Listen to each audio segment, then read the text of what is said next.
if we never think about it, we are going on default mode. Whatever we were taught about money or not taught about money is what we hold in our minds, and it's the way we relate to it then.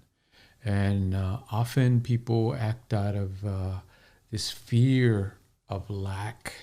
And so they feel like I have to trade in my time for as little amount of money because I don't have a choice. Mm-hmm. And that's not a good way to proceed in life, because you're either way, if you're in lack or if you are wealthy in money, but still giving it that importance, that meaning that you fear losing it, you're enslaved to it either way. Mm. So it's not about having or not having. It's about how we understand it, how we approach that concept that we created regarding value and money. And so how did we get our ideas about money? Where does it come from?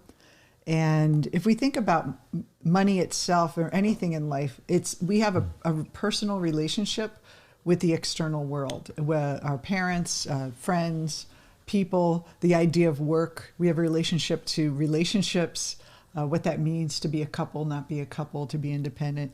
And money is also one of those symbols that we have a relationship with. And it feels like it's this material thing that has its life of its own, but it's really a dynamic between us and this concept of money that is giving us our experience of it. And so a lot of times we think everyone around us is working hard for money. Everyone around us is in debt or struggling.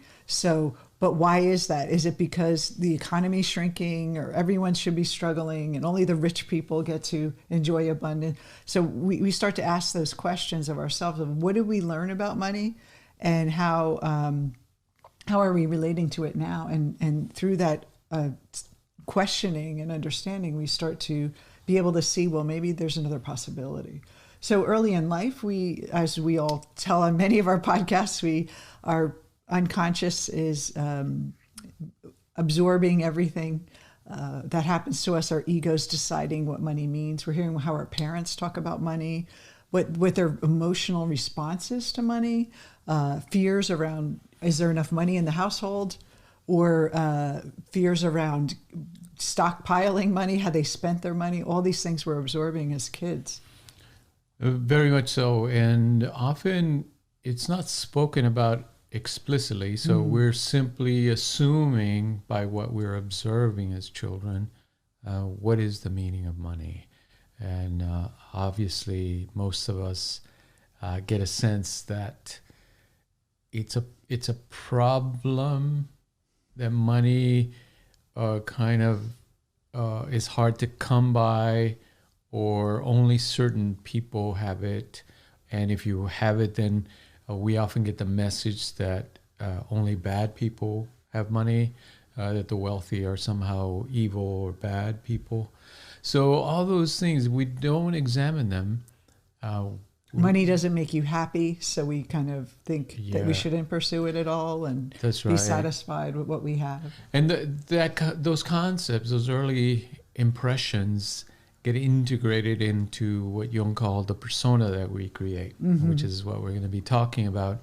How does our persona then deal with this question of money and value in the real world, and what can we do about it?